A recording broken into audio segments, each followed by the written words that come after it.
connection is strong because your homes were built in. You can feel the spirit and positive energy. Questions asked comfortably like you're talking with family. Get ready to settle in. Wait for the show to begin. Invite a couple of friends. It's time for Unhinged. Introduce to you Get You Home Towing, a family company with the sole purpose to get you home. Whether you need roadside assistance or transport services, we have a flatbed big enough to transport any vehicle to its destination. Our offer to you is our gratitude and great service at a much cheaper price. We are also open to transport through long distances. If you need us, all you have to do is call that number. I'll see you soon.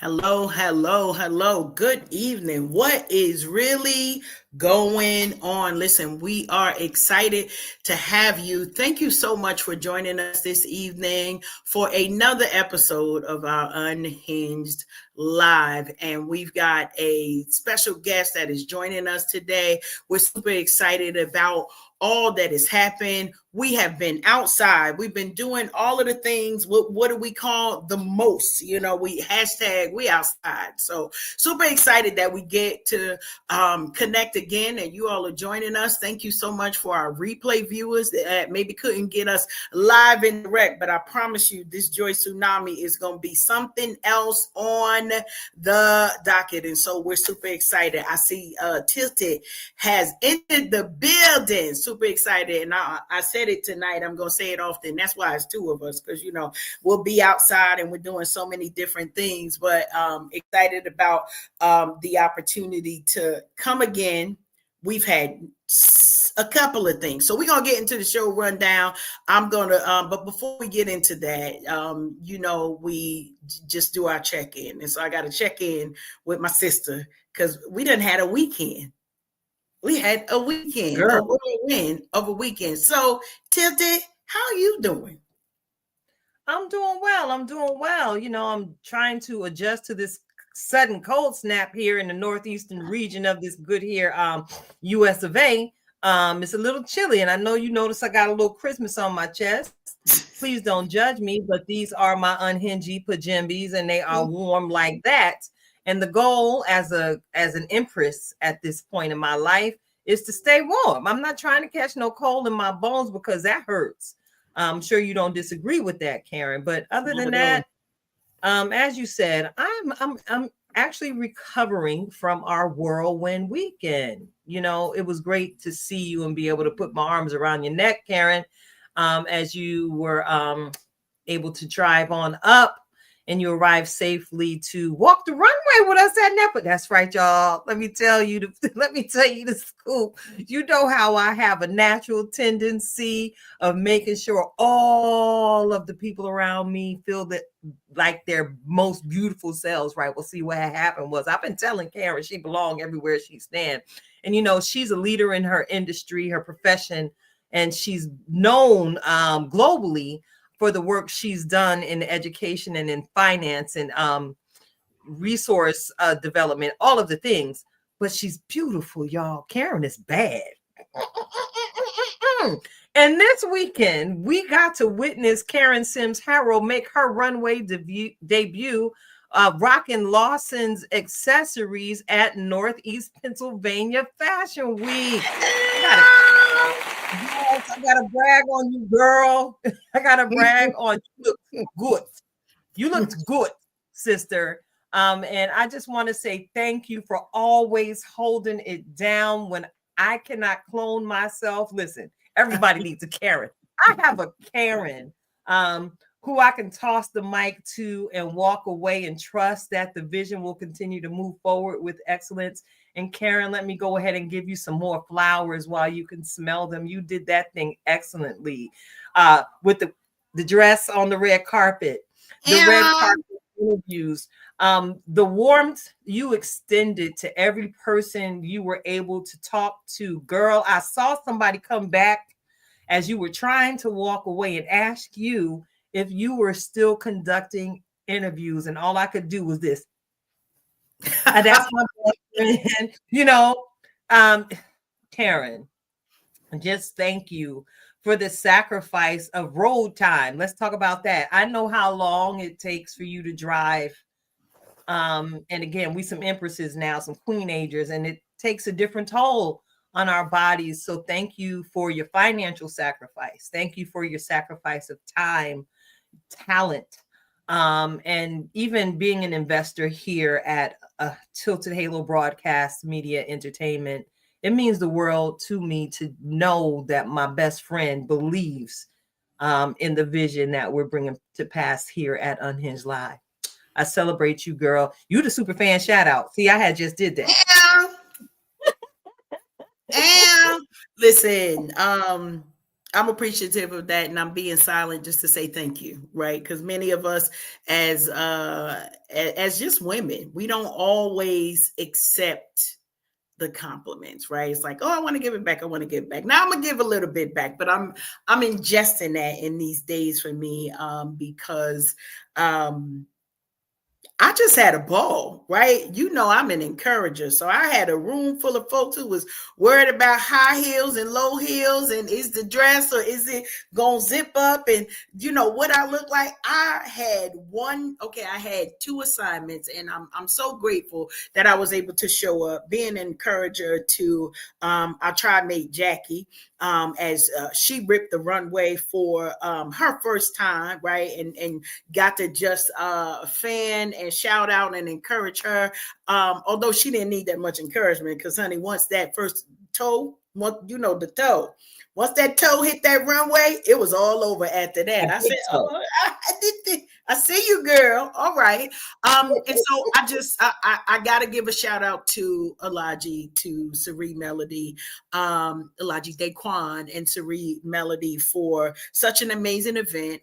We were at NEPA Fashion Week. That is the Northeastern PA Fashion Week event. And Tilton and I were recipients of awards last year. And I promise you, I had the opportunity just to pour into the founders, right? Because it takes a lot when you're putting on any event. I don't care if you got 5 people knocking on your door for whatever it is, but they had a sold out event where they were honoring people for what it is that they do, right? So wasn't it just a different type of setup where they got to select who they were going to honor. They got to give the folks their flowers, right? And also kind of there's something that changes. And I said that to Sari as being a recipient that I didn't even know I was going to be a recipient.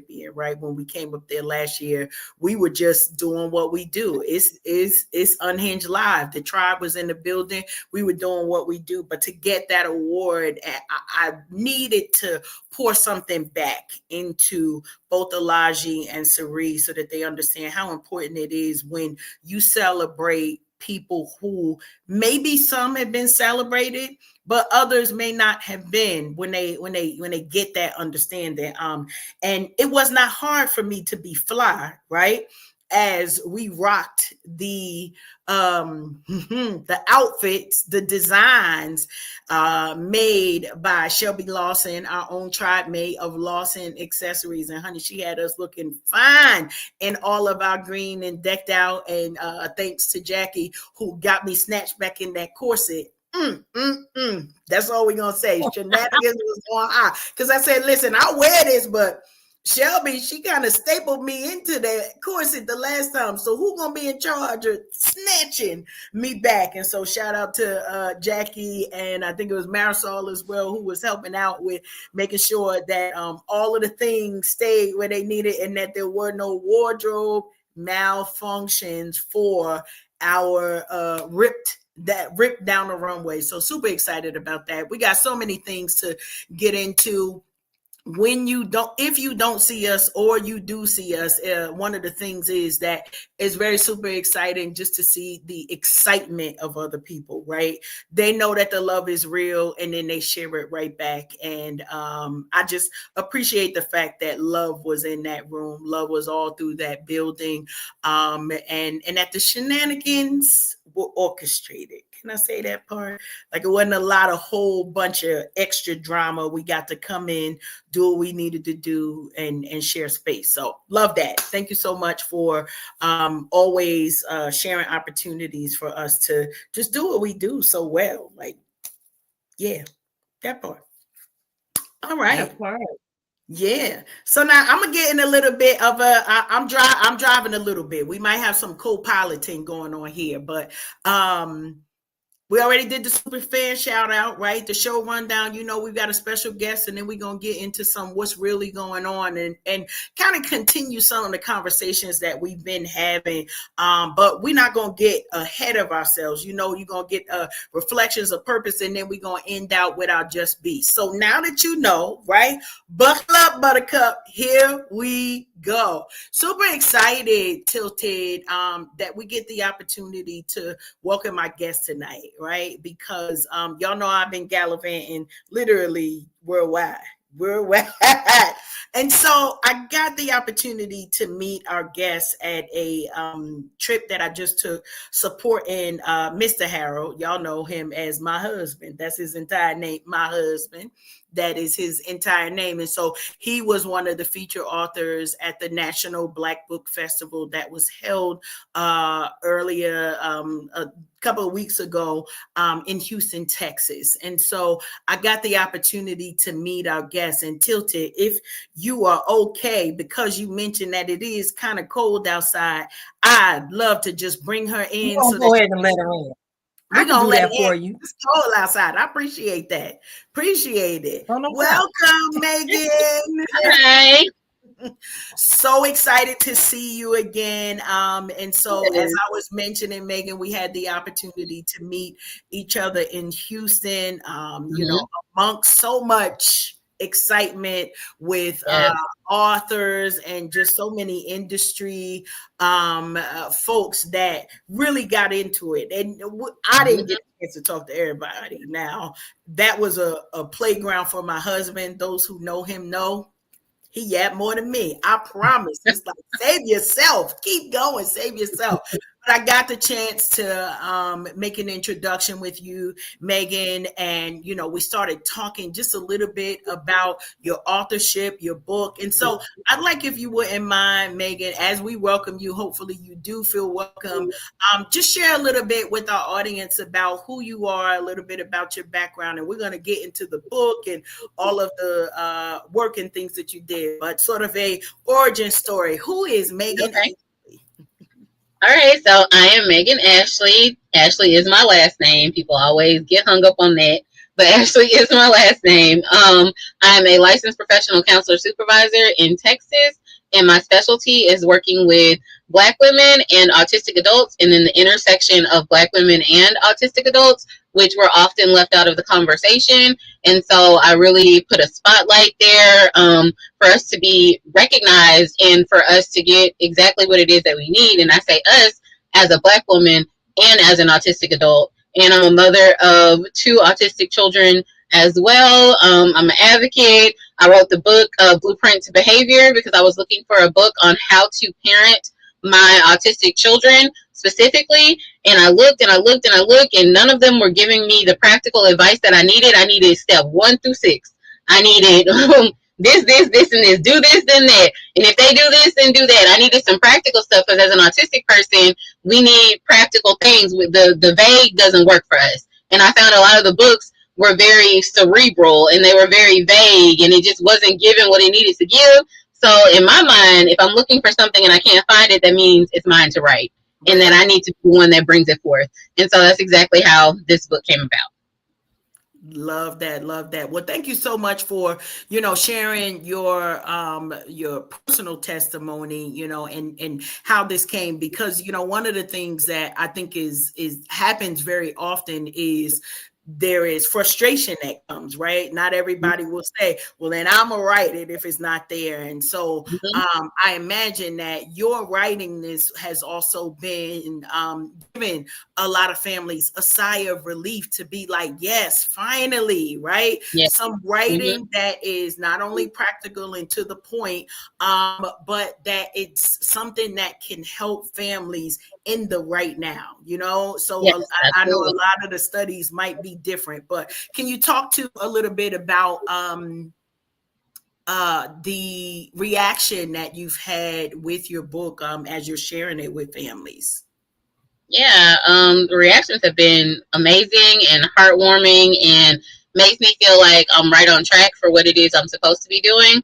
I'm right on the path that I'm supposed to be on. Because just like you said, a lot of times people are just like, I've been looking for it. I just needed some practical information and advice. I needed something that I could use today, not something that I have to wait months in the future until I go see this therapist and that person. And a lot of times with autism especially, the waiting lists are years long, and that's years with an S at the end, like 2 to 3 years on a waiting list for a professional for you to be seen for a lot of different things, and we can't wait. Definitely feel you on that one, and I can imagine as a mom, you know, one of the things I know, the subtitle of your book, you mentioned adapting to autism in your family by understanding behaviors. Can you talk a little bit about how your personal experience and your research kind of poured into the writing of this book? Yeah, absolutely. So I always tell people that a meltdown is communication lost in frustration. A lot of times when our kids are talking to us, it's not going to be verbal, not just because they're autistic, but any child, especially when they're younger, if they don't have the vocabulary to tell you what it is they need, they're going to cry, they're going to scream, they're going to throw stuff, they're going to cut up, they're going to run around. It's all communication. And so I tell people, especially in this book, you need to learn to listen to them in the way that they're talking to you. I know you want it to be English. I know you want them to tell you, Mommy, I'm so tired. I'm exhausted and I need to sleep. I know you want that. But what they're going to do instead is they're going to kick their brother and they're going to lay on the floor and cry. And you need to be able to interpret that, because as the parent, it is your job to give them language. It's your job to give them a way to communicate. We can't always expect them to learn our language if we're not willing to learn theirs. And so that comes into play really with autistic children too, because autism as a neurotype, it comes with communication differences. It means that the way that we take in the information from the world, the way we synthesize it is different. I have an autistic brain and an autistic body, and therefore things are going to be different. If you don't learn how to listen to me, you can't know me. And if you can't know me, then you can't help me. And that's a lot of times we see with autistic kids is they don't trust their parents to know what to do, so they're just going to do it on their own. Because if you're not going to listen to me, I'm still going to get my needs met, period, in the sentence. And so a lot of people see that with autistic children as resistance. They're being resistant or they're being defiant. And it's like, no, they're just saying you're not good enough at what you're doing to help me, so I'm just going to go do it myself. Wow. That's, one, Meghan, I am mother to 5 grown children, Mimi / grandma to 11 children. And I promise you, it's been, because all that running around, you just described my entire weekend with my grandkids. But it was interesting because, after talking to you, one of the questions that sort of came up at my first time spending time again with my grandchildren, right? Like it ain't my job to parent them anymore. However, right? One of the things that came to my mind was, I want to say, the lack of tools that I had with my children that might also affect them parenting their own children, and I know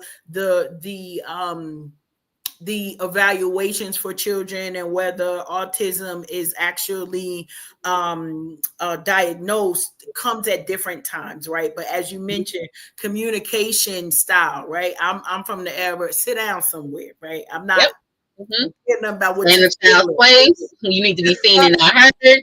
Yeah, all of that goes into play when it comes to diagnosing too. Yeah. And so Yeah.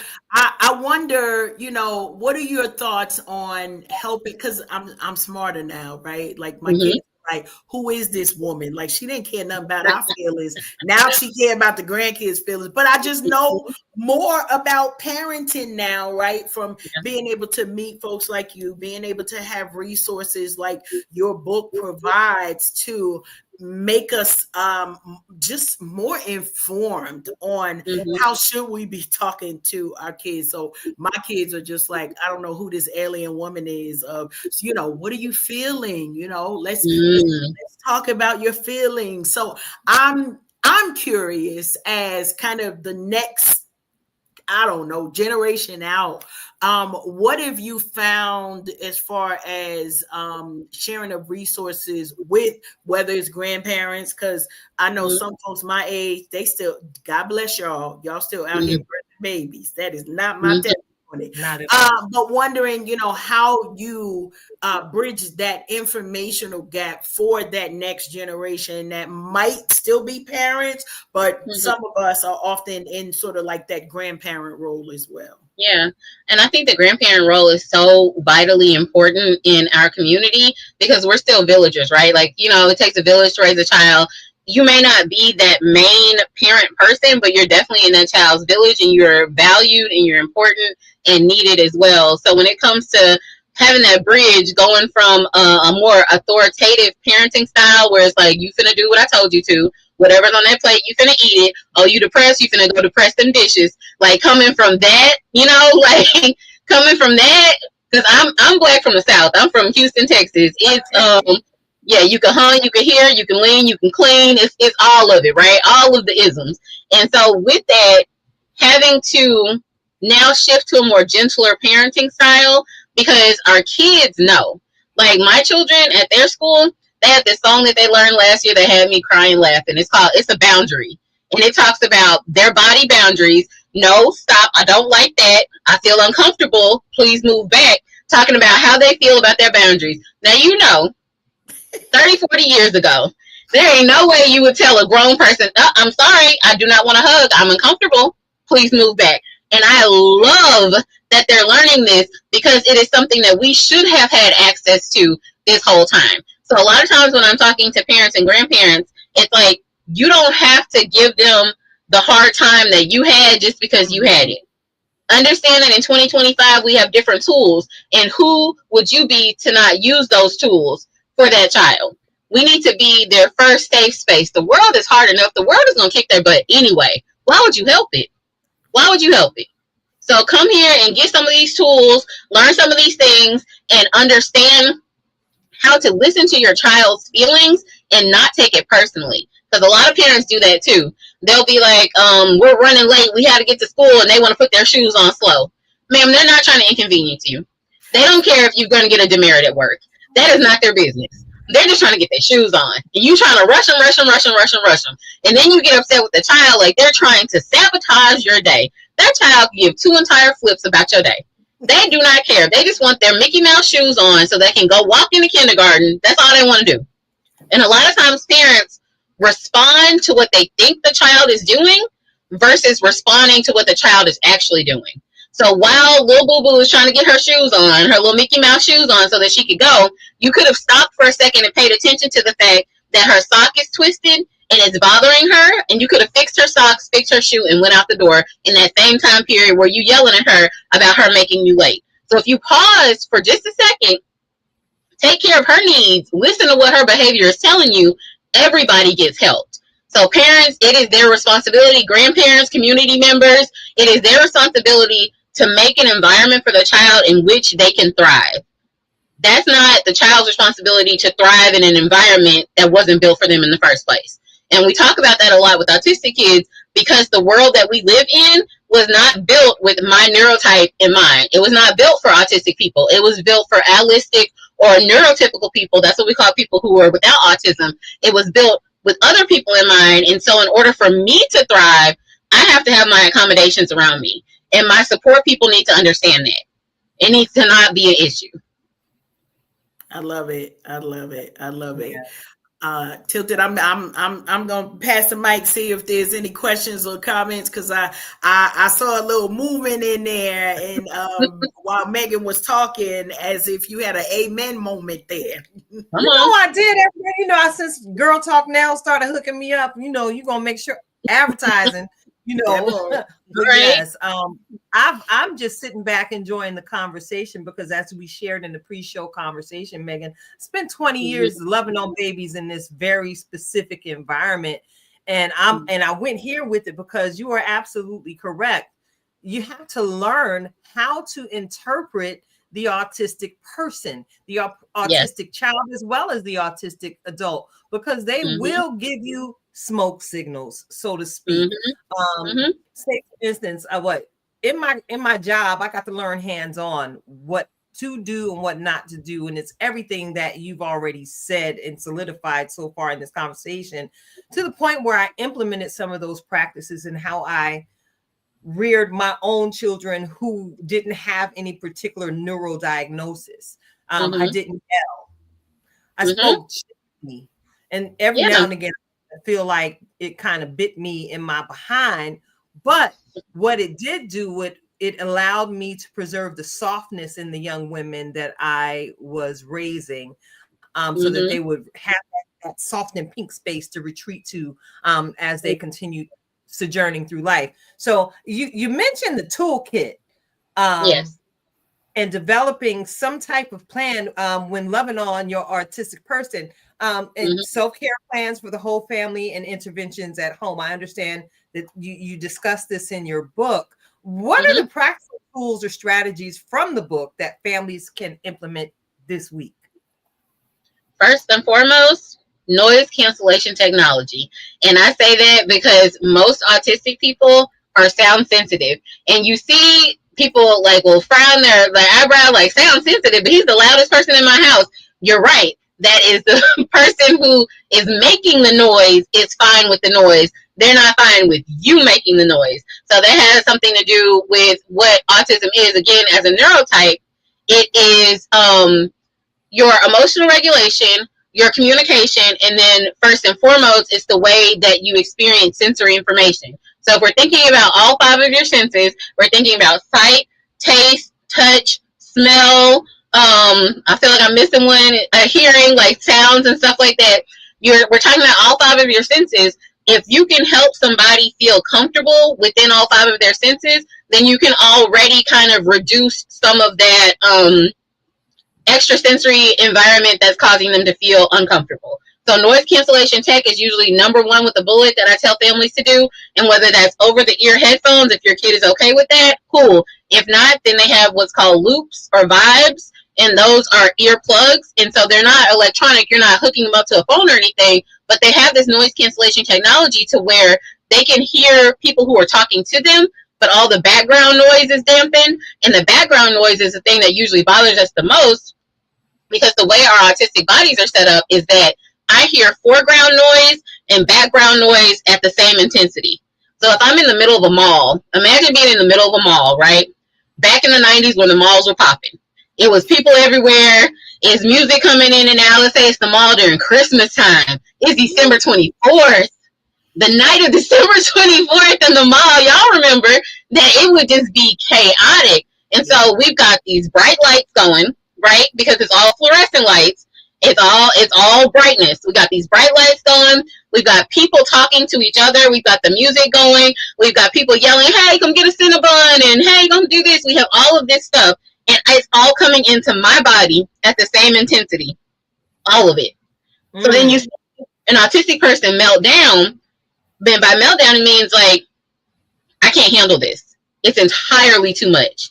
And so that's what it feels like sometimes. And I'll use the holidays as an example. When you walk into auntie, grandma, uncle's house and everybody's like, hey, and the kid backs away. Because it's whoa, it's a little bit too much all at once. You heard all the things come at once.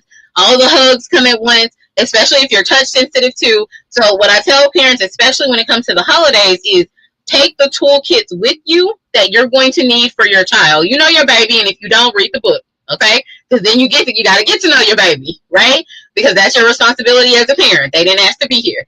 So learn your baby, have their toolkit ready. If we're going, let's say, to Thanksgiving at my aunt's house, and I have my 2 autistic kids, my kids are 9 and 11 now, so they have their own toolkits that they can carry themselves. But as a parent, I'm still going to make sure that they're refilled and they have what they need.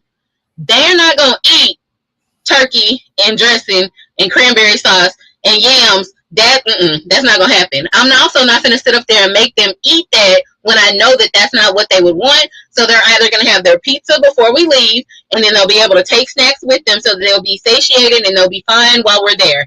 That is not a battle I want to pick on Thanksgiving of what you finna eat. Because no, there are more important things to deal with. So then they get to be full and happy and go play with their cousins without it having to be a push-pull battle over what it is you're going to eat. So in their toolkit would be some non-perishable snacks that I know that they like, certain chips and certain, they like dry cereal and things like that. It would be noise cancellation tech because it's going to be, the game is going to be on, and it's going to be uncles, yelling domino. It's going to be like all of that happening. And so if they have on their noise cancellation tech, then they can hear their cousin talking to them about Pokemon and not everything else being too much, right? And so then also we'll have a hat probably in the bag because the lights will be bright. And if the lights are too bright and it's bothering you, then a hat with a brim can help kind of block that out. I choose shades. So whenever I'm like not at work, I have shades on. Even if I'm in the living room with my family and somebody decides to turn on what we call the big light, in most autistic houses, you don't use the big light. The big light is the devil, where you flip the switch and it's just bright everywhere. You have lamps because we need lower lighting. So if somebody mess around and turn on the big light, I already have my shades on because otherwise it's going to cause me dysregulation. So if I'm at Thanksgiving, I'll probably have my shades on, but my oldest will probably have a hat. My family understands that my kids are autistic, and you're not going to tell them, take your hat off at the dinner table, because if you want him to be here, he is doing his best. You cannot require him to be here without the tools he needs in order to be here. That's not fair. I love that. I love that. And it sounds like you have been very intentional in being an advocate for yourself and your children, right? Your entire family.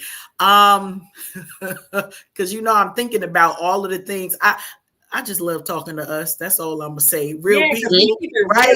Because we know somebody going to say, take that hat off and do. So of course. How do you encourage folks who are at the beginning journey of these conversations with their families, right? And not to say that it's going to be difficult for everybody, because if they come into Mimi house, Mimi already know what the deal is. So say something to my babies if you never mind. Say something to my babies if you want to. Yes. We can do whatever you want to do about that. Yeah. And so what I would tell people is, especially in Black families, we're all, that baby ain't autistic, he just a little touched. Like, we'll say some of anything. That baby ain't autistic, you just gotta whoop him more. Like, we get it all, right? And thankfully, like you're saying, with you being Mimi now, we do have parents, grandparents, aunts, uncles in our families that do understand more. And that, I think, is wonderful. It's beautiful. We're moving towards the direction that we should be, which is inclusivity. It doesn't matter what they got going on. Let them come. Let them be themselves. I'm loving that that's happening, and I'm able to watch it in real time. I think that is absolutely fantastic. Are we all there? No. And so for the people who aren't, and my family and in other families that I've coached, what I say is you're going to have to do some pruning. At the beginning, when you get the diagnosis, everybody can't go with you. It can't be a situation where you're trying so hard to change somebody's mind who is committed to misunderstanding you, who is committed to their own thought process about your child and does not want to hear what you have to say, or especially what your child has to say. They can't go with you. So if that means that you go to the family function, and as soon as Aunt Francine starts to go in about your baby wearing a hat at the table, Aunt Francine, what we're not going to do is that. Okay? All right? So we're going to be here and we're going to be just fine. But what we're not going to do is that. Thank you. And that's it. And if you don't want to be there, you can go.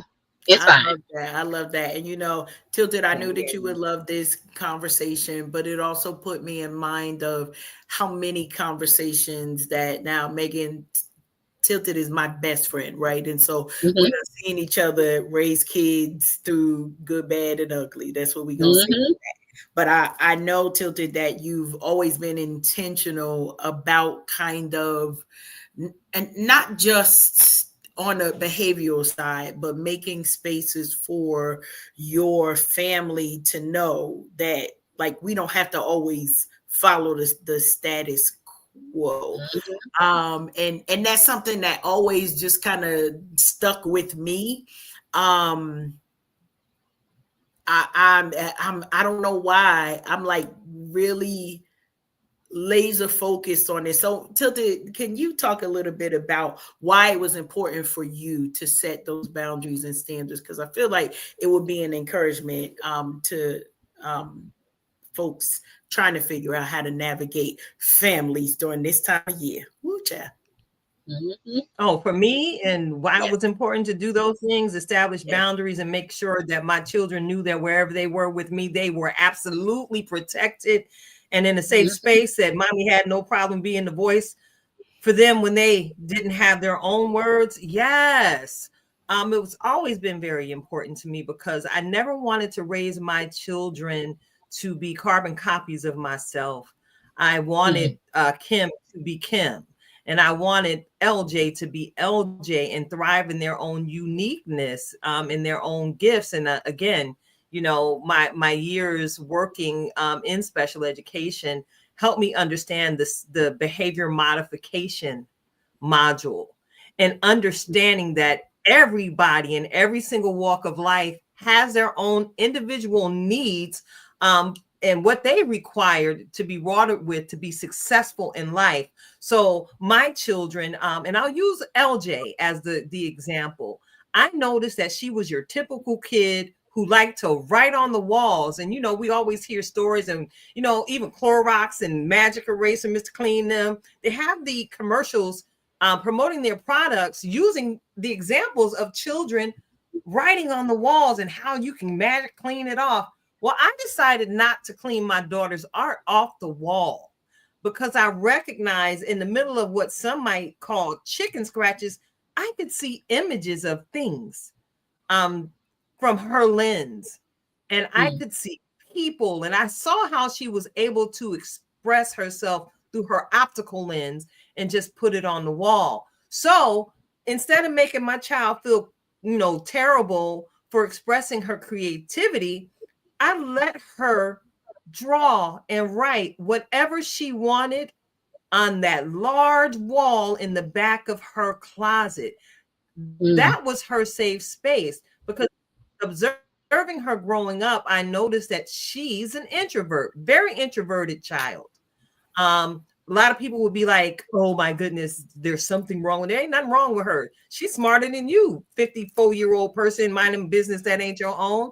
But allow me to digress. This little girl would go into that closet and spend hours creating such detail, to the point where now in her adult life and in my mommy life, the only art hanging in my parlor area is something that she painted and created. And throughout her educational process, I was able to foster that particular gift of creativity in her. I made sure she was in that art class when she wanted to be in there.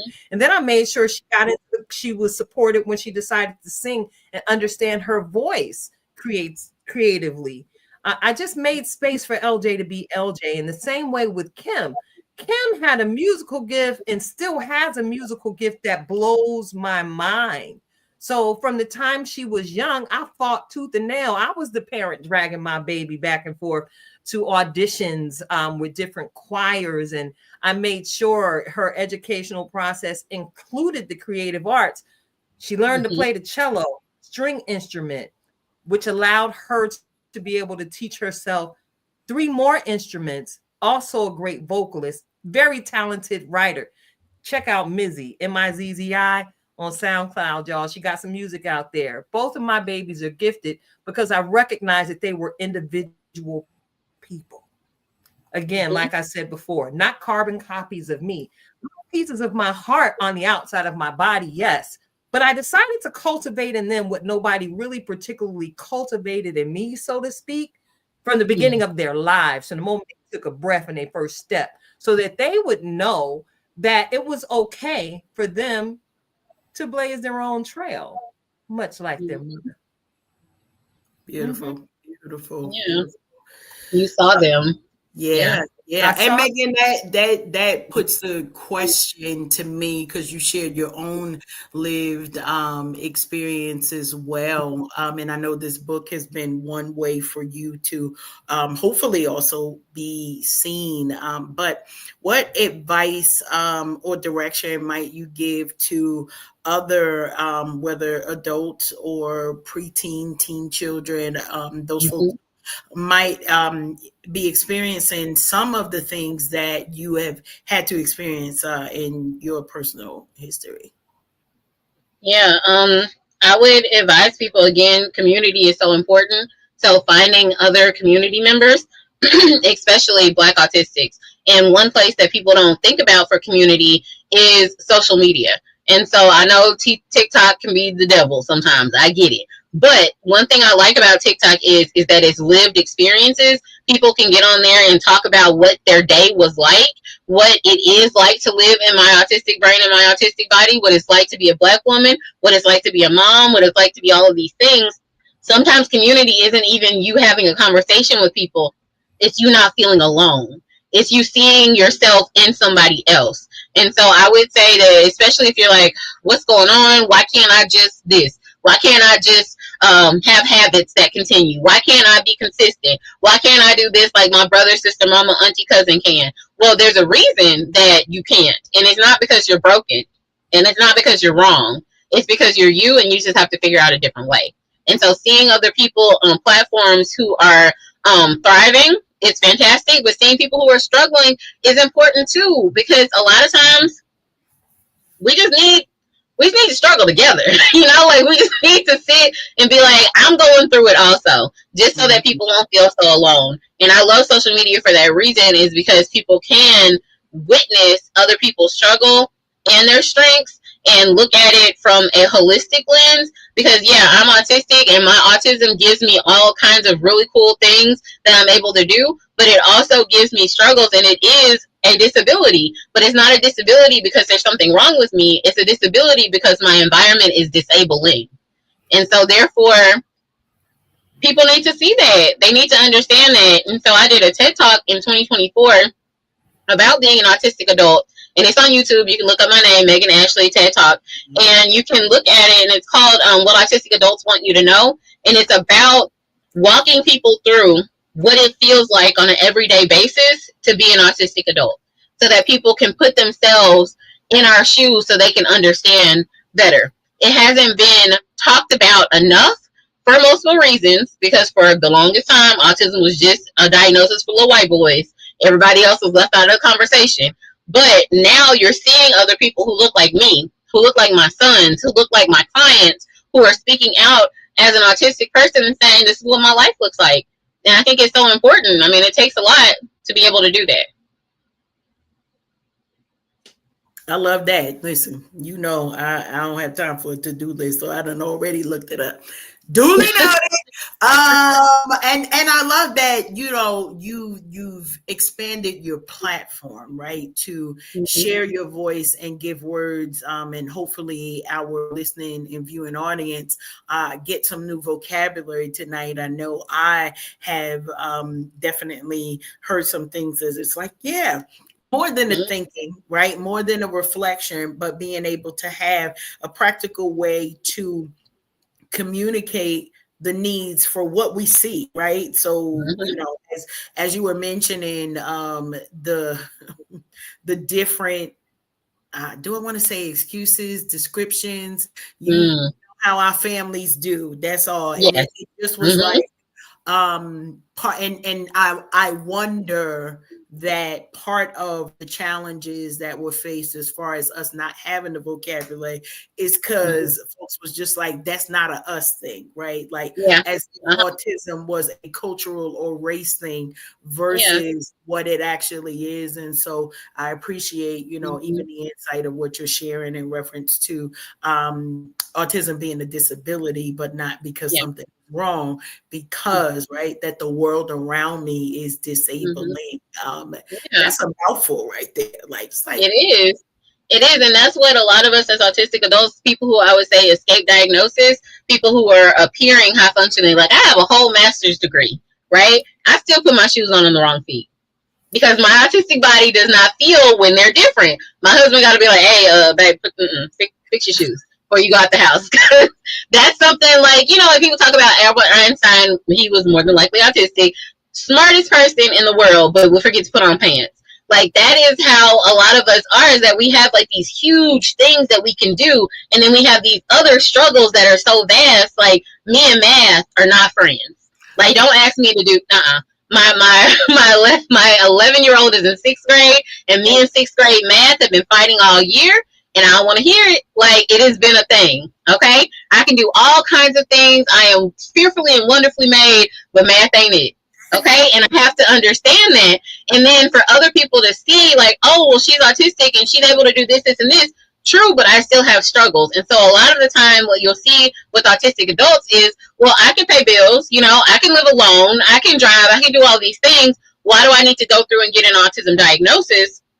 And you absolutely don't have to go through and get a formal diagnosis if you know, I'm autistic and that's how I feel, that's who I am. I relate to the autistic experience. But I will say, a lot of times it's just information so that you can stop beating yourself up. Mm-hmm. So that you can stop saying, why can't I just be like my older brother who's good at socializing? Why can't I have 20 different friends? Why is it that I have 2 that are my besties and that's it? Why can't I do this? Why can't I go here? Why can't I do that? Sometimes it's just information for you to forgive yourself for not being that carbon copy. I love that. Because if you're measuring yourself with a yardstick that wasn't meant for you, it's like measuring yourself with a straight yardstick when ours looks like a curly cue. What are you doing? You're always going to come up short. Right. And then the mental health challenges that comes with that just by itself. So I appreciate you sharing that additional aspect of it, because one, it's important, right? And I know a lot of times when we've heard the diagnosis in certain families, they do take it very hard as if it is an ending of a thing versus a rebirthing, right? Because it should hopefully feel like an opportunity. And if the framework of your book, I think, is super interesting, not just as you talk about the practical areas of it and having the toolkits and what do you need at home versus what you need to travel with, and building of the community, but it is about also rehearsing a different language and mindset around autism. Because I just know, like, in our first meeting, you were like, yes, and I am an adult with autism, and ... And I'm like, okay, hold on. Because a lot of people see it as a limitation that cannot be overcome, right? And so what I do know is that takes work. Yes, right? Very much so. It takes self-work. And so can you share just with our audience a little bit about what you have learned about yourself as you've written this book and grown in your kind of self-discovery and discovery for your family on the best way to communicate? I will say the biggest takeaway that I've had is that whole platitude of giving yourself grace. Learning how to actually put that into practice, learning what that actually means. And I use an example about disability. So all 3 of us on this call today have one disability in common: glasses. We need our glasses to be able to see. And so if I want, I can't tell you, look, take your glasses off, just look harder, and you'll be able to see it. Take your glasses off and just squint a little bit. You'll be able to figure it out. We need our tool in order for us to be able to perform like everyone else would. I need my glasses to read. You don't want me to drive without them on, because, baby, it's not going to be pretty, okay? All the curves I'm going to be hitting. That's not going to be okay. So I'm saying that we have this tool that we need to use, and we don't get down on ourselves for having to have glasses. We don't say, oh, if I could just take the glasses off and I'll just see better, I'll just do better. I know I could just power through it. Learning about myself and my autism meant that I understood in the same way I understand that I need my glasses. I need my tools. I'm never going to be like a neurotypical person, and that is not my goal anymore. That's not my goal, is to blend in and to go along to get along. My goal is to be the most authentic version of myself that I can be, And that means that I need my tools in order to do that. My goal is not to appear less autistic. My goal is to live autistically, which is living in my truth, understanding who I am, and embracing my strengths and working through my struggles without being mad that the struggles exist. And I think that that's so important in figuring out who you are, no matter if you're autistic, allistic, whoever, if you got depression, bipolar, anxiety, whatever, you don't have to be upset with yourself once you start accepting who you are. And that's the most important part. Understand that this is part of who you are. Okay, this is me. How am I move next? What are we going to do? What are we going to do about it? It's not so much overcoming autism. I wouldn't ever say that. I would say that autism is part of my identity. It's part of who I am. And that's fine. That is absolutely okay. I love that. I love that. We'll definitely appreciate that. Listen, for our listening audience, we thank you for those who have been in the comment areas. We thank you for those who will watch the replay, and definitely go and check it out. She know how to find herself. I'm gonna tell you that. Meghan Ashley TED Talk. She's gonna be number one on top of the list. You'll see it there. So I'm excited about hearing more about the TED Talk and how it's almost a year. Like, yes, that is almost a year ago. How was that experience for you? And can you talk a bit about what were the steps that kind of made that opportunity open up for you? One of the things that my autism provides for me is the ability to not have no shame, but not really care if somebody's gonna give me a yes or a no, because that's all you're gonna say is yes or no. And so people are like, oh my God, how did you land the TED Talk? Well, I went on the website and put in the application. Like, that was it. Like, you either do it or you don't, right? And so all the opportunities, people get afraid sometimes of like, they get afraid of success as much as they're afraid of failure. They're like, oh no, if I do this, then I have to keep doing that. And I'm just like, all they're going to say is yes or no. So I put in the application. They called and they were like, hey, this is when we're going to be filming. This is the TED process. And you have to go through a whole thing. You have to go to TED school, right? You have to learn how to craft your speech. You have to do all of these things. And then you show up day of and you get to record. And it is one of the coolest experiences I have ever had in my life. I tell people I felt like Oprah. You got your studio audience and stuff, right? And you got all the cameras and little bitty microphone you got to put on with the pack on the back. It just felt so official. It was so cool. One of the coolest things I've ever done. One of the scariest things I've ever done too, because what people don't tell you about TED is there's no teleprompter. You have to memorize your entire speech word for word because it's already been approved word for word. Ain't no riffing. Ain't no deciding you want to add a new line here or there. You have to memorize your 10-minute speech, which doesn't sound like a lot, but it is word for word. And so that was like a lot of pressure to have to do that and have to perform. I did use my accommodations that I needed to in order to get my autistic self through this entire experience. And I was fine. I did it. It's amazing.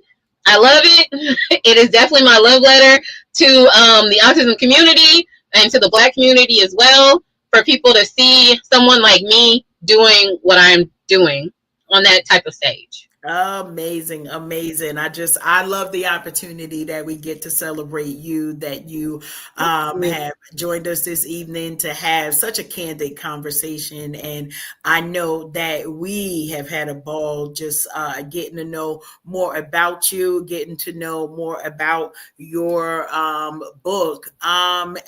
Is there anything that you might want our audience to know more specific, or some type of portion of the book that you might want to share with our audience that was kind of a fave part for you, or how folks can kind of dive right into the word?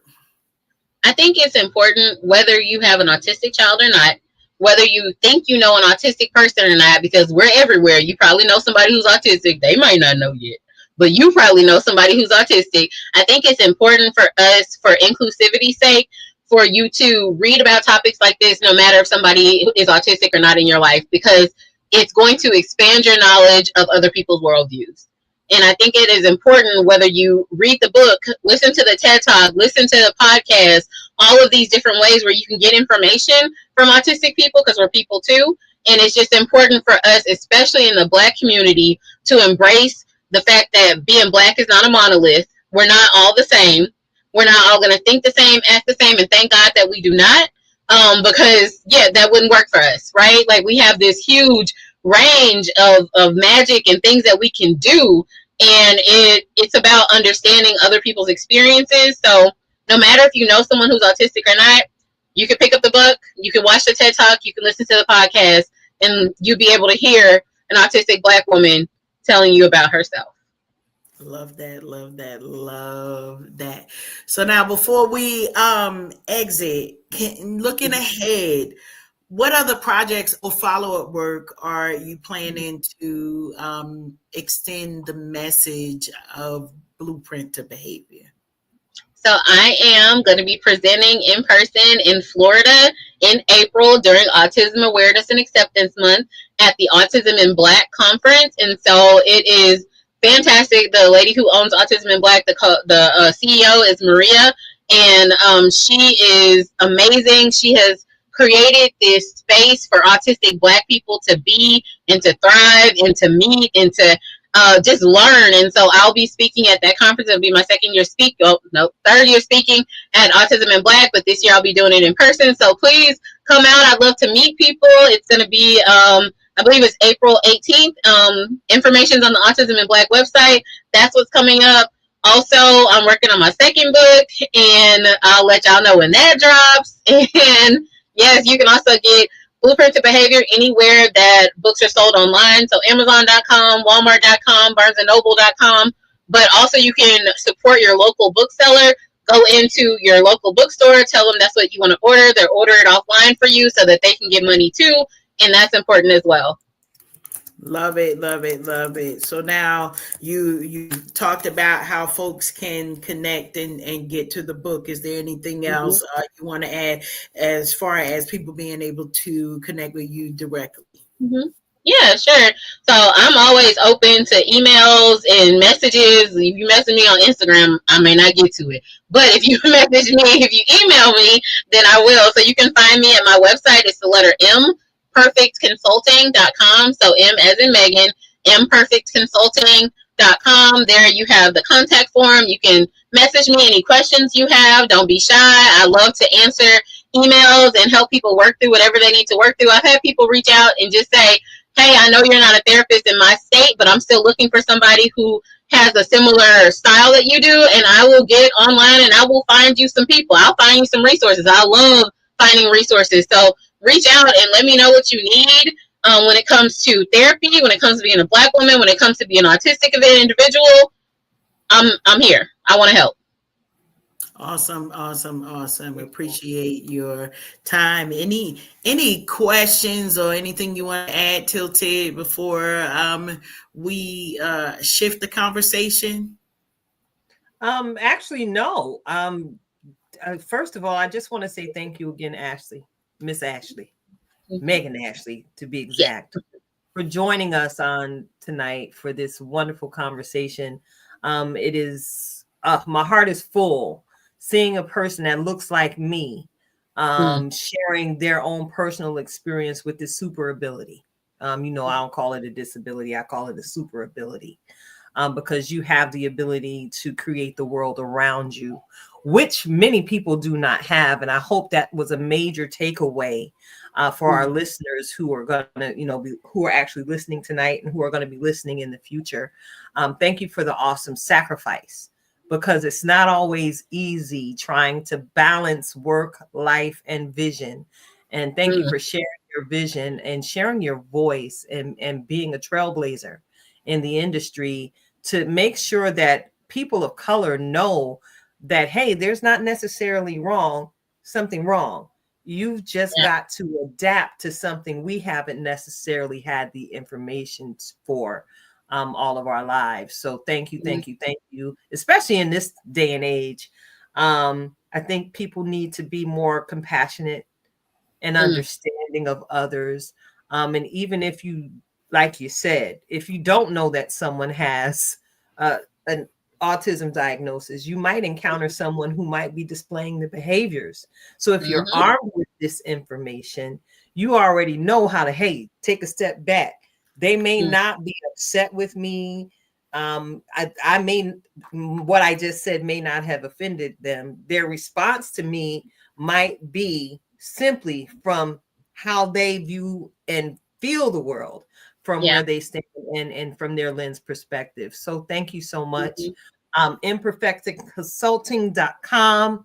Autism in Black Conference, is that correct? Coming up in April. Listen, y'all, if you can and will, go out and support your community. This is our community.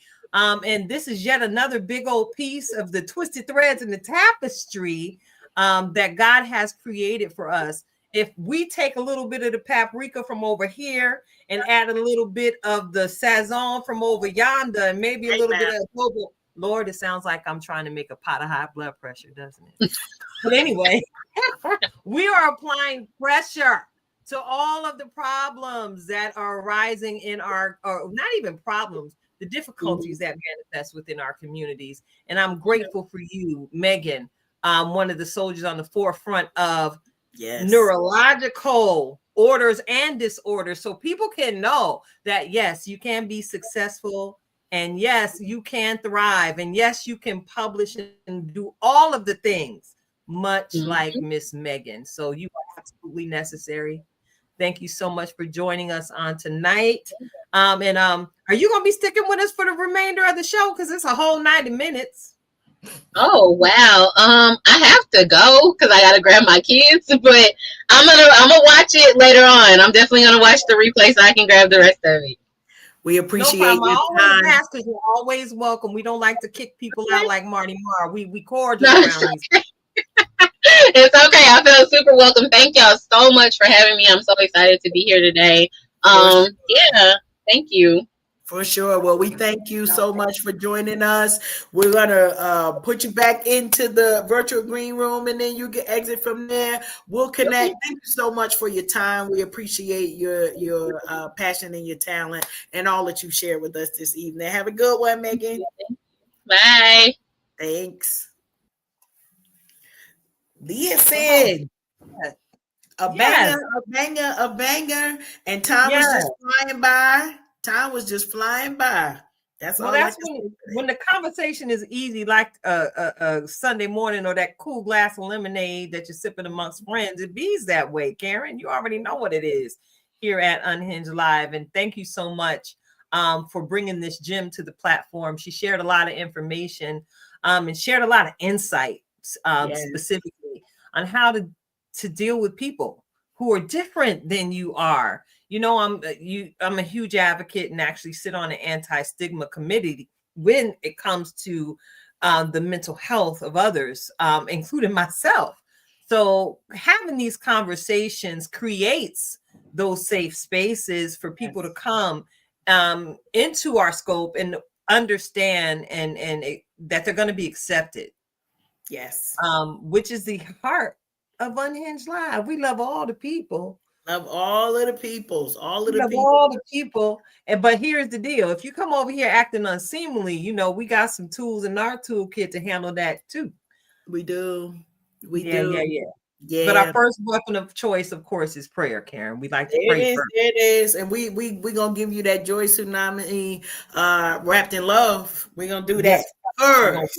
We're gonna wrap it in love. Now, we're gonna wrap it in love, but check it out.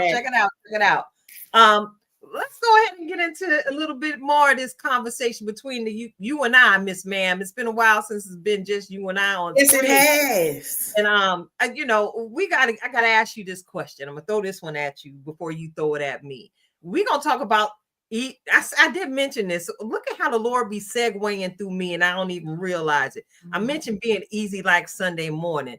I know when I get up in the mornings, I like for my mornings to flow smoothly and quietly without anyone in my way. And I want it to be me and my cup of Bustelo. So I got to ask you, Karen, what are some of your morning time essentials, some of your must-haves, so that you make sure that you have the day you design for yourself and not the day you necessarily deserve? Not the day that I designed. Girl. Okay. Yeah, that's a mouthful right there. So I'm not really a strict routine person. But I know that my days go better when I start from quiet, right? So waking up, prayer, some praise and worship. If I get something that get me to boogie, then forget about it, because that's all I'm gonna do is boogie. So I try to be specific with, all right, let's be reflective in this moment. My husband is an early riser, so his day normally starts well in advance of mine. But I need him to get out my way when I get to the bathroom, right? I just give me my moments. Love you, mean it. Go over there. And it was funny because my grandchildren were here helping me clean up my office. And they're like, Mimi, how come you have an office separate from Mr. Alfred's office? And I said, because we need our space. We can't, So even though we have togetherness, I think those few moments in the morning, it just is the quiet, right? That be still in no time. Like, Lord, I don't know what you got for me. And I will say this, that if somebody interrupts that, okay, well, I don't really let people interrupt that time. But should they try? In the event that they do, Yeah, it's kind of a, what you want? Like, not no good. Like, I have to move into a good morning, right? Like, and no shade to nobody, right? I love the Lord. He heard my cry, all of the things. But what you want? You bothering me early, right? So there are a few who don't get that, because I know that if you're calling first thing in the morning, you're calling with purpose. So then it's like, oh, okay, we're gonna have a purposeful conversation here, or somebody need prayer, or whatever it is, right? The alignment. Yeah. I want to start the day in quiet. And that's the gift that I give myself, because there were many days where, listen, raising 5 kids, what in the world is quiet? Okay. Hey, I can't blame you. And, I got to tap in and share with you. I enjoy that quiet in the morning as well. Some years ago, I remember having a conversation with my mother, God rest her soul, when she would come and visit me on the weekends. I'd bring her out, she'd stay with us, and I'd take her shopping, and we'd go to church and just have a great time. Mm-hmm. But then Monday morning commute had to happen. And the goal was always make sure I get to work on time. But of course, I got to get mommy home and drop her off with these groceries before I even get to the office. And right. Mommy didn't realize that I have a very specific routine when I got in the car. So don't talk to me, because I'm praying while I'm driving. If you know anything about Route 78, traveling 78 eastbound, you know the importance of having prayer in the car. Absolutely. So no, please don't talk to me. And I explained it to her in a loving manner.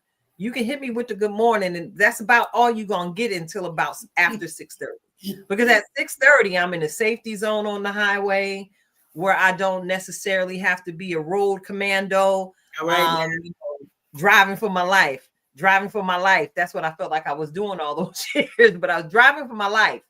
And just that time in the morning where the innovative thought process happened, the themes and the opportunities that I didn't have the chance to really focus on. I'm driving, and all this time it's in my head. After the meditation is where it happened. You were a victim of some of my meditations one year that led me to call you and say, hey, you want to go to New Orleans and see Prince with me? Yep. Because I just happened to be listening to the Steve Harvey Morning Show, and he had literally just made the announcement that Prince had agreed to be the headliner at Essence Music Fest. And baby, I had to go to that. And I'm so grateful that you know me well enough to know if I'm calling you that early in the morning, it's purposeful. Hello.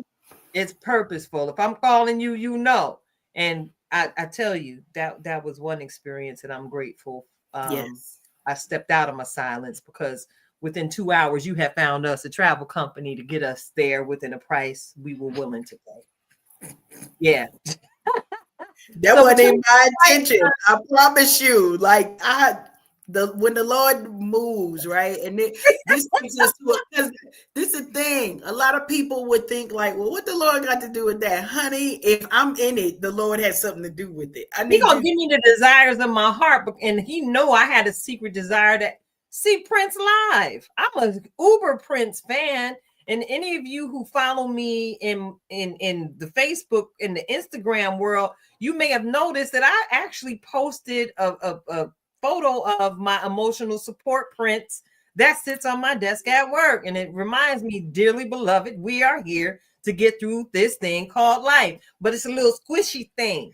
For when the situations get stressful, I have my little Prince motivation to help me get through this thing called life. So in the morning, I like my peaceful time, my Bustelo, and I must have some hazelnut coffee creamer, or it's not going to be a favorable kind of day. Yeah. I'm just gonna put it that way. I'm I'll normally say a tea drinker. And fun fact, one of the projects that we had, child, listen, we still was unpacking boxes. So today's boxes were unpacked, and I finally rehung I have a Prince themed piece of artwork that was completed for me by our homie Rashim Kilo Pugh. And I just ain't get back to get it up. Right. So I needed to hang that up. And then shout out to one of our other She Tribe family, but also a Prince lover, Leslie. I have a world map that her family gave me when I first made my trek down here to North Carolina. And so that go wherever I go, wherever I'm spending my time, that's where that map is, to remind me my global reach, no matter where I might be sitting, that don't change. So we about Prince over here. So I promise you that was something that we about that Prince life, dearly beloved. it never was on my mind that opportunity would present itself. But when your homie call and say, "What you think about that?" I don't. Let's do. And that's Let's go. We ain't got time to think. What is thinking? There's no because thought. whatever happened, these tickets gonna sell out. Like I don't know what's gonna happen, but doggone it, we need a couple of seats. So let's get it. Yeah. But so Karen, I got to double back because something amazing happened to us during the Interstar Trailblazer weekend. Something amazing happened to us as we went in looking fly as ever. Shout out to Lawson Accessories. Yes. We managed to shoot a mini documentary. We did. Yes, we managed to shoot a mini documentary, and I actually posted it on the Unhinged Live YouTube channel today. Beautiful. And if you peruse YouTube or the Tilted Halo Unhinged with Tilted Halo group, and my personal page, I posted it there. And I wanted to bring that to your attention because I was thinking, should I play it on the show tonight? And I see your face. Is your finger just doing the walking? Not yet, but we're gonna get there because ain't it our show? Yeah, so we can do what we want to do. So yeah, I wanted to share about that because as I was watching the playback of that video, it's just a manifestation of a lot of the vision that you and I have discussed over the years. And this thing literally happened over something I said to you, maybe 2-3 months ago. I want to do a documentary. I don't know. And I didn't realize, as you always tell me, I be speaking stuff into existence, and you just like sitting back watching when it happened. You just be cheesing and grinning. So yeah, we had the opportunity to work with the masterful Afate Annam of Per Annum Media, a very good friend of mine, and many of you who followed us since day one, you might be familiar with Afate because we interviewed him here on the platform. Such a humble soul. He came through and just tapped into the vibe known as the tribe, and he captured some moments of me. Because I never see me outside of myself. So it was very interesting to see me outside of my own lens and then be able to use his creative gifts to share the story of the tribe and how we all came together. Now, I got to tell you, huge shout out to my boo, Marisol, Girl Talk Nails. See that? That's cute. That's fly. That's real fly. That's my celebrity nail tech. That's the only thing I don't, I kind of miss out in this documentary. You didn't really get to hear her voice because she was off on another floor with G, her loving husband. He's also tribe family. Yes. Wish we could have caught more footage of them speaking and sharing how we connected. But let me tell you something. I managed to connect with Marisol off the grid at least once a month because I got to go get these nails done. And I'm grateful for Marisol. Here's another super fan shout out. I am grateful for Marisol being in my life because Marisol, both her and G, they security for me. They made sure that I got home. They always make sure that I get home. They always make sure that I am fed. Let me tell you something. I got to put it out there. G made some coquito this year. All I'm going to say is, if you can, get you some. Listen, go get you some.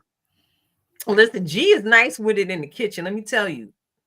G makes some of the best flan I've ever had in my life.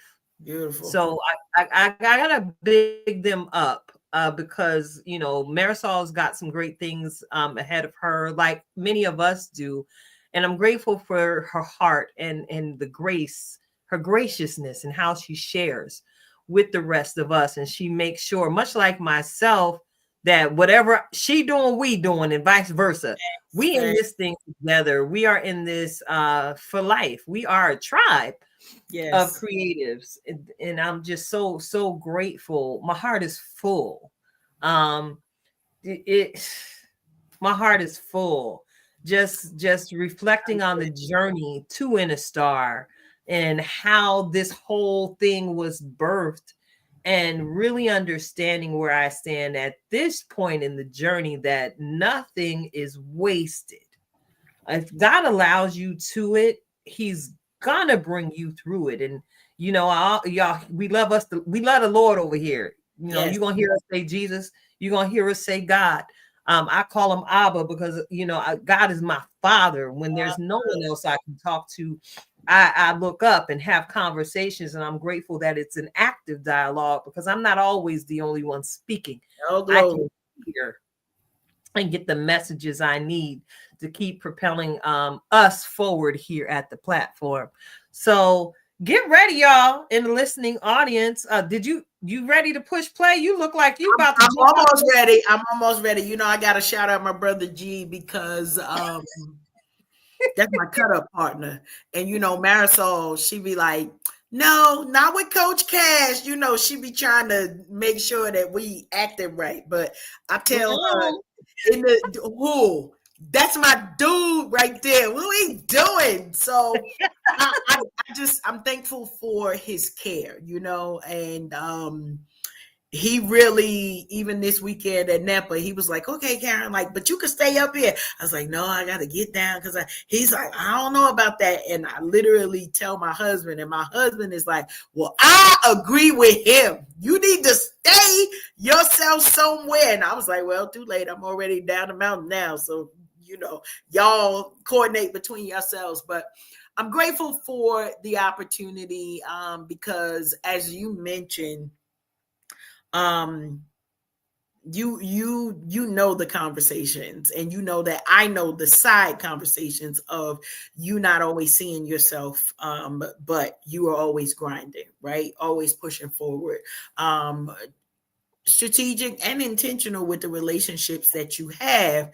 But this was definitely an opportunity for all of those things to culminate all together on a night where others may have thought we missed an opportunity, right? This is the word, right? And then we're going to get into what it actually was. Because by all intents and purposes, we were supposed to be somewhere else, but we didn't miss a thing, right? Because we came already equipped. And even this last weekend, we heard that the favor that was extended to us may not have been the experience of everybody that we know. There's something to be said to that, but y'all know how much I love this part. This me DJing in a different way. So, you know, I'm gonna let y'all let this do what it need to do. And this is the Tilted Halo mini documentary. And we say mini because Hunty, there's so much more to come. Here we go. I'm setting it up. Here we go. She came to see me. During the pandemic, when the world was shut down and hugging was illegal, she hugged me to life. She hugged me to life and freed me to grieve. She freed me to grieve. And in that moment, I realized that it was God. It's always God.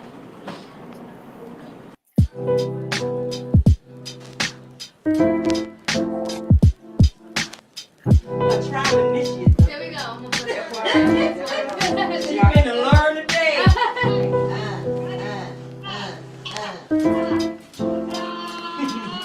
Thank you.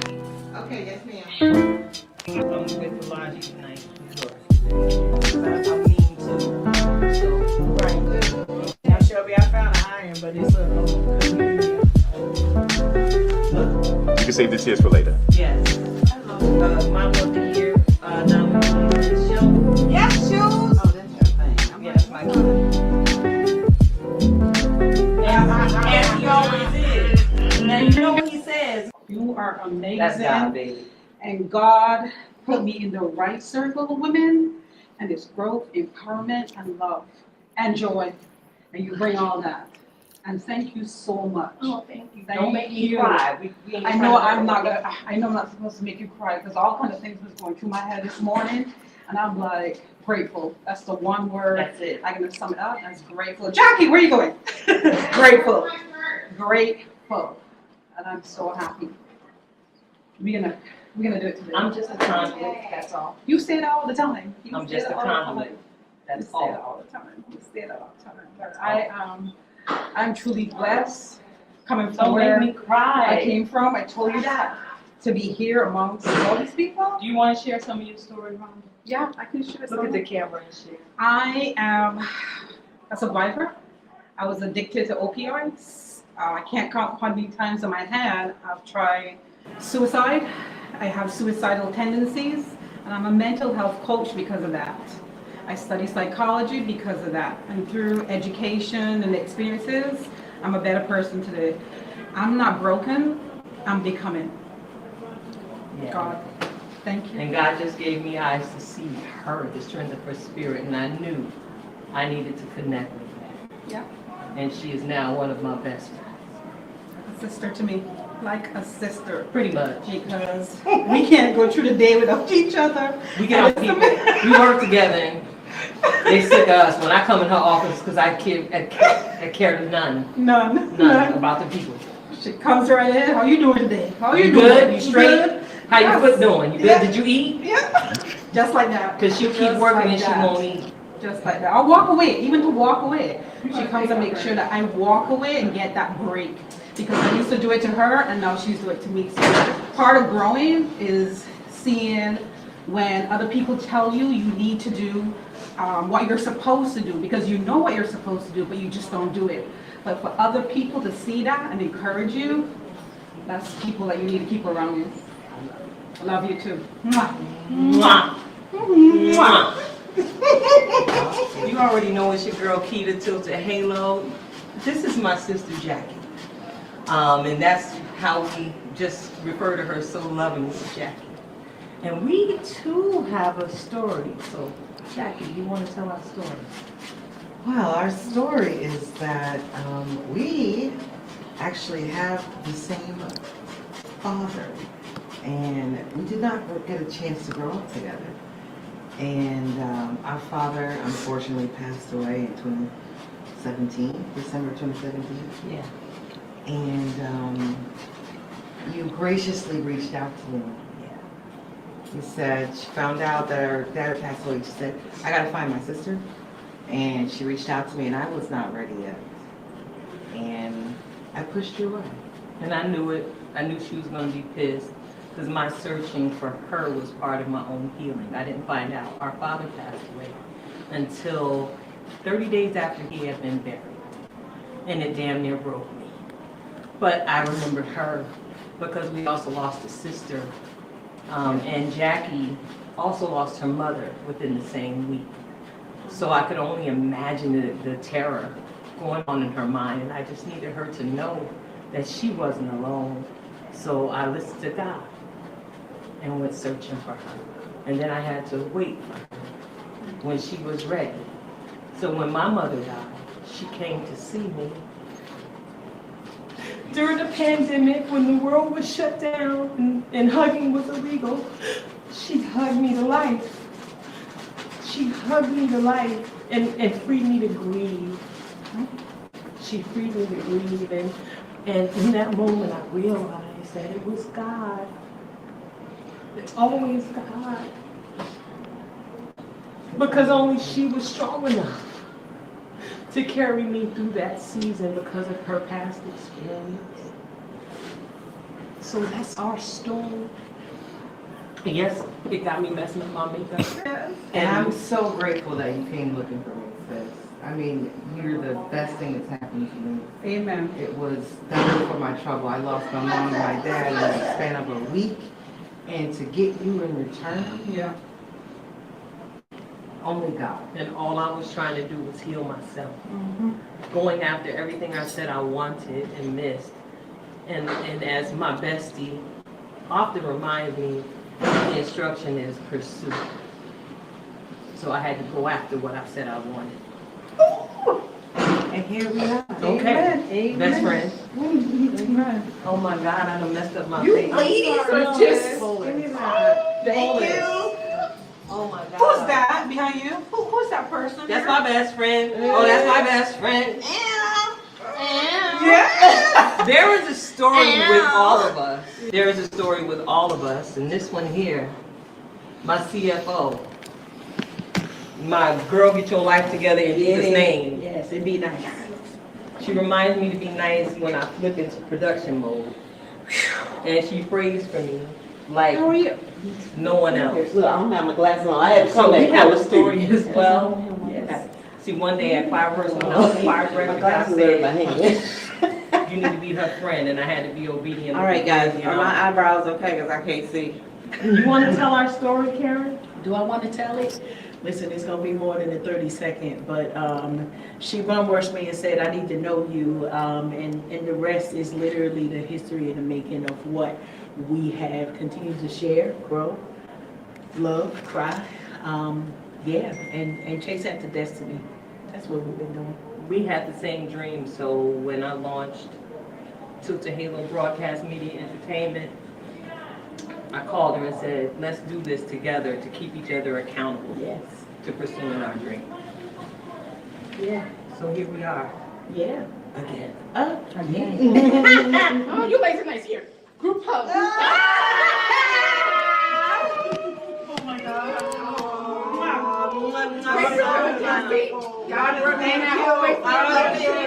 This is my ministry. I love it. Sharing. Designer. You guys are awesome. Now wait, we got one more for you. You ready? We got a story too. The incomparable Shelby Lawson of Lawson Accessories. She is multifaceted like Clairol, and we attend, of course, and just like Karen and I, we attend the same faith community. And God had given me a vision because I was going through a broke season of my life, and I had to remember I knew how to crochet. Yeah. So I started to crochet hats and scarves and selling them to make extra money. I've just gone through a divorce. And then I said, when God said, call the church, you need to start a crochet ministry because we had a homeless shelter initiative. So I called the church And Pastor Jason, he said, y'all can do it. That's what Pastor Phil had put out a call for socks and scarves and hats for the homeless. And I said, there's enough creatives in our church community that we don't have to go out and buy socks and scarves. We could crochet or knit those things. So we had a great season in doing that. It was very fulfilling, and we were very blessed by it. And we love to eat breakfast, so that's how we really met. We red sausage. But we've had a good journey. Yes, we have. We have. So we started together, praying and crocheting, teaching and slaying, All of it. So then all of a sudden she snatched me up to be one of her models. That's right. That is right.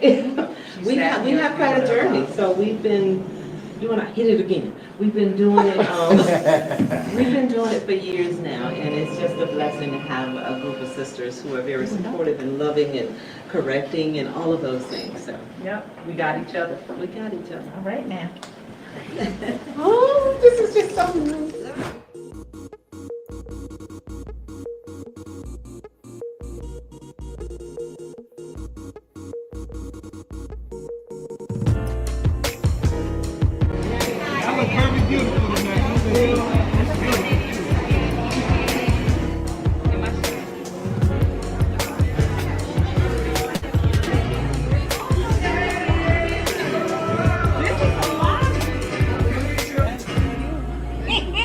Look, I gotta carry this because I'll step on it.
Listen, all of our tribe family was out. We just loved that we had the opportunity to share. Shout out to Afate. Thank you so much for the excellence in which you came around, and hopefully more doors will open for you as folks are able to see just the quality that you brought. We listen, I'm over here just shout out the little friend. We love you, girl. Little friend. Shout out to little friend.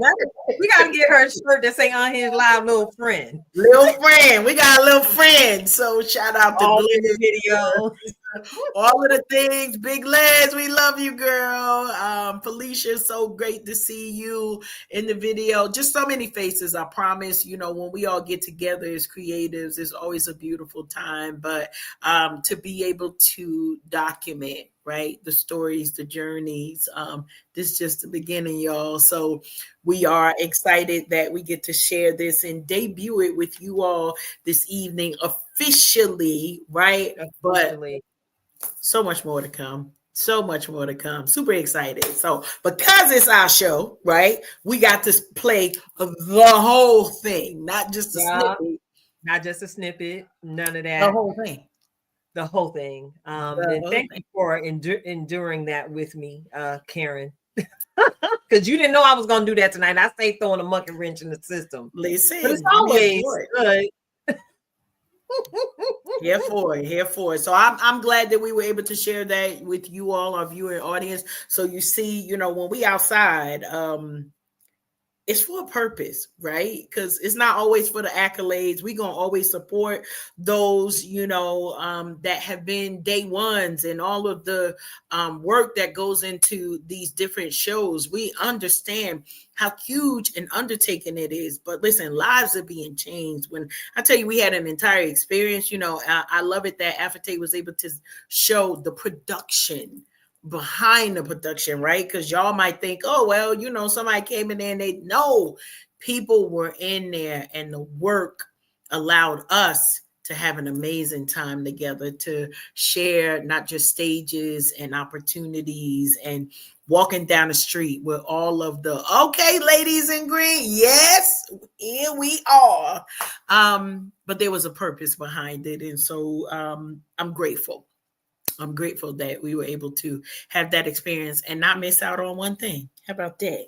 Not one single thing. And yes, like you said, I hope it continues to open doors because it already has, Karen. Not for nothing. You made your NEPA runway debut because of that green outfit you had on. Yes. Award.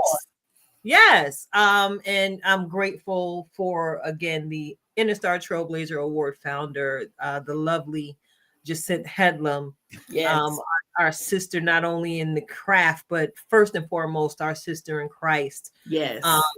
She is so inspiring. And I just want to take this opportunity to say thank you to you publicly, Jacinthe, for opening the doors for those of us who may not have the exposure that we may, have earned over the years doing the work that we've done in the community. It's because of you and creating this platform that you have ignited the strength and the power in so many of us to dream bold, dream big, and dream endless. And honey, you sparked the flame over here. When, my name was called in 2023 as a Trailblazer Award winner. I'm proud to say that I'm a Trailblazer alumni, and I'm doing everything that I can do to pull in as many people as possible to this community where opportunity is at their feet. And I'm also grateful for you, Jacinthe, reaching out to connect with Afate Annam of Per Annam Media. You saw the gift. And I can say, having been friends with this gentleman for years, he is a gift. And conversation is second to none, y'all. So thank you so much, Jacinthe. Thank you so much, Afate, again, for lending me your talents. I pitched you the vision and you just took it and ran with it. And I'm absolutely grateful that you, protected the innocent and what you decided to put together in the documentary, because so many of us were on it. Like, Lord, what he gets, because we was wilding that night. We were in full-on celebration mode, loving on one another and enjoying the moments throughout the night. So thank you so much. Again, thank you so much for everyone who jumped on that mic. Tribe, y'all already know what it is. We already got something on the let her cook. We cooking. It's the season to cook. All right, because we got everything we need in the melting pot to do what we need to move forward. So we finna cook. Okay, that's what we finna do. And as I mentioned, cooking, you know I'm hungry. I'm a little hungry. I stay needing a snack, a little protein, a little vegetable, a little piece of mango, something, fruit. But what I'm hungry for tonight is just a little bit of emotional and spiritual reflection, refreshing, and it's actually going to come from our own very own in-house certified master life coach. Yes, that's what she is. She's not only my best friend, but she is the voice of reason. I am talking about Coach Cash, as I allow her to switch her hat. Coach Cash of Twisted Threads LLC, coming at y'all this week with a reflection of purpose, the spiritual nourishment that we all need and require. So, Coach Cash, I got to ask you, my sister, take it away. Awesome. Listen, y'all know I always come with the title, and today's title is Snatched Back, right? Many of us are going through seasons. Maybe there are challenges. Maybe you got to the other side of a challenge. And I often say that we are the blueprint, but there's a reason why that is a statement that we continue to make, right? So tonight we spoke to somebody who the title of their book is Blueprint to Behavior. Well, the reason why I remind us that we are the blueprint is because there comes certain times in our lives, right, where we got to snatch it back. But I have found that many of us are elevating in a it's on the way mindset. And so I said snatched ED back because we got to shift in this season, right? We see all of the stuff that's going on in the world. And it's not that we're not paying attention, but we sure ain't worried about what we see, right? Because we've already elevated to the snatched back moment in our lives, right? We're snatching the integrity back. It's already snatched. We're working on snatching the financial stability back. It's already snatched, right? I say a statement, and it is the truth. I tell people everywhere I go, what line I tell my husband, I'm the rich man's wife, right? He may not always believe it because of the status of a bank account, but I promise you, I live my life in that mantra so that he understands it's not even about what you will do, but it's about the shift in your mindset when you speak the words and say, it's already snatched back. I'm not working on it. Our brain, we've heard over the years that our brain responds to the things that we speak. And a lot of us will say, well, I'm trying. And the brain doesn't really know what trying looks like, right? There's no picture for what trying is supposed to be. You're either doing it or you're not. And so I'm saying snatched back because you snatched back. You snatched your health back. You snatched your sanity back. You snatched your peace back. You snatched, right? All that craziness that's going on a job, give that back. Snatch back your peace. And then speaking those things as though they already have happened, right? Scripturally, it says, speak those things as though they were, not as though they are becoming, but that it's already snatched back. So y'all getting a little bit of Sunday school up in here too. Snatched back. This is my posture and my position for the rest of 2025. So if you're looking for me, I've been focused. I've been pursuing. I've been doing all of the things. And now I'm snatched. Now, some of y'all saw me snatched in that dress over the weekend too. Y'all saw me snatched in that green and white. I've been being snatched. And so now I'm taking that and encouraging you. Do the same in your everyday. Snatch back, change your mindset, and watch the world around you shift. You think that I'm playing with this? Try it at your house and watch how the shifts not only impacts your world, but every person that is connected to you. We snatched back. Keita, tilted. I'm throwing it right back at you. Snatch back. Girl, I'm catching it and not snatching it because, you know, I was raised not to be rude in public, at least. Yeah. But once again, sister, thank you so much for that encouragement, and it just again solidifies that we stay on the same vibe, stay on the same frequency. Because if you only knew what I wrote down for tonight's Just Be conversation, this just lets you know that you all are tuned into Unhinged Live. We are a vibe. We are here with the intention of making sure that you are lifetime fine, giving you information to feed you and help encourage your spirit, mind, body, and soul. So check it out. I got to give you the Just Be moment as we prepare to leave on this evening. And what I wrote down today was just be unrelenting in the pursuit of your dream. Listen, y'all got to see a cutesy little documentary that was shot by a dear friend on tonight. But what you don't know is the story behind some of this glory. Now, the word pursue was something that, of course, my best friend hit me with after a morning meditation and prayer from your girl.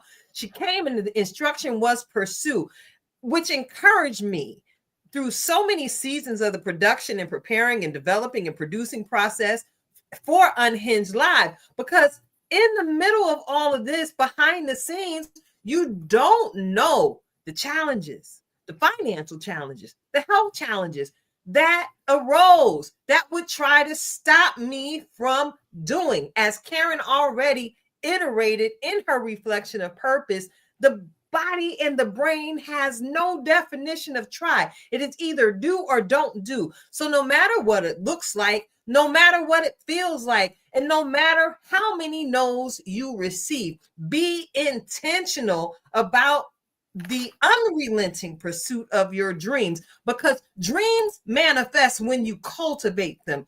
Dreams manifest when you go into the rooms where it might be a little bit uncomfortable for you to introduce yourself to a stranger. Try and reach out to the kindest one with the softest face and just say hello and see how that catapults you that much closer to your dream. Be intentional and unrelenting. So unrelenting means we never give up. We may slow down, but we keep dancing. They got the 1-2 step. They got the stanky leg. We got the we got what? If you want to take it back, we can do the cabbage patch. There's a new dance that these young folks is doing that I can't necessarily say would be good on my kneecap. I think it's a dubstep style of dance that comes out of Chi-Town, Chicago. But baby, keep on dancing, keep moving forward, because at the end of the day, dreams do come true. But you've got to be the verb required in the change you want to see. It requires action from you on your part. And here's the deal. Extend yourself grace and as you come out the starting gate, because everybody ain't Flojo. Okay. You are not the most optimally trained person, but what you have in your hand is the faith of a mustard seed. And if you understand the size of a mustard seed and the end result of its growth process, after it endures the storms of nature, after it ingests whatever mineral it needs to grow from the soil that it's planted in, baby, a mustard seed grows into such a gigantic, beautiful tree out in the wilderness, out in the forest, out in the green scenes, out there where they're planted. Listen, you could have never told me that we'd be sitting here tonight, November 11th, 2025 at 8:52 p.m. talking on a platform that I envisioned when I was a little girl of 11 years old. But here we are. No matter the storms of life, your girl never gave up. No matter the storms of life, your girl, Coach Cash, never gave up. We both became unrelenting because we became empowered by our confession of faith in God. And we actually began to believe we were everything that He said that we are. So here we are, possessing the extreme ability to just be, and to encourage you to be unrelenting in the pursuit of your dream. Blaze your own trail. It's not that hard. Because all you got to really do is just be your authentic self. It's your girl, Keita, sitting alongside my good girlfriend, Coach Cash, Karen Sims Harrell of Twisted Threads LLC. And Karen, again, I've got to say thank you for bringing in such an amazing guest on tonight. And I hope somebody's life was impacted by the information that was shared in the conversation. It's Unhinged Live. Hey, replay viewers, thank you for tuning in. And if you like what you've seen and heard here on the platform, go ahead and tell a friend. Share the broadcast. Go on over to the YouTube Nation and like and subscribe to every last one of our YouTube channels. We are Twisted Threads on YouTube. We are Tilted Halo TV on Unhinged. We are Save the Arts TV on Unhinged. And last but certainly never least, we are Unhinged Live on YouTube. Because I got a feeling, Karen, we may have to vacate these Facebook streets sooner than we think. Well, we got a plan. We already got a plan. Like we said, we are intentional about the pursuit of our dream. Stay ready. And we go in with them, all right, as we pursue. It's Unhinged Live. And look, Milo the cat just came in. You might hear him. He's messing with me. Like, where you at? Why you ain't petting me yet? So I think we got we're Unhinged Live, and until next week, it's a wrap. Until next time, we out. Peace. Oh, y'all can get this outro video.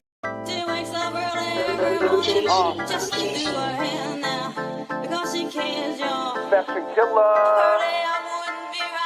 Yeah, showed up, big vibe, showing up. New York, stand up, stand. Certified fashion killer, fashion killer. It's 7 p.m. Friday, my natural glorilla. Feel bossed up when I wake up. No heartbreak, just to make up. I'm in my duffel, time to get this cake up. Like a type of foundation can't make us. Stay on your own path, it's a one-way. Only U-turns get made on the runway. No talking fly unless the plane's on runways. I got big dreams to chase and never run away. If you got big dreams, chase and never run away. Hey, back it up, back it up. Slide through, they start acting up.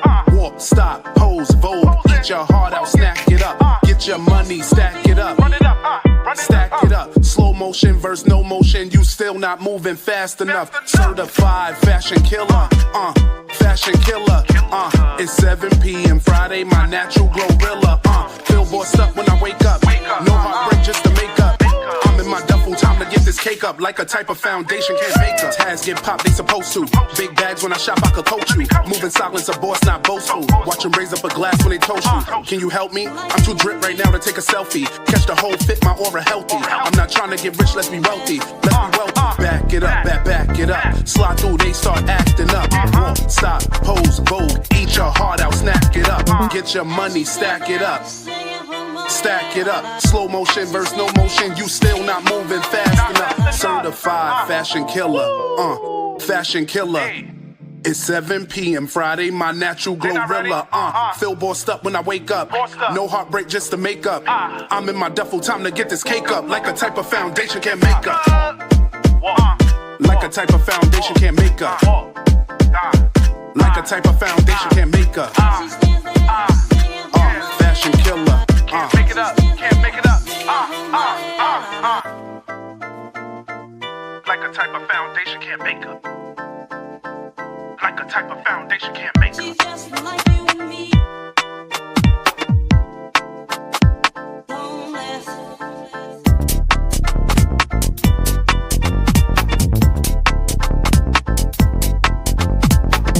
as she stands there singing for money, as she stands there singing for money,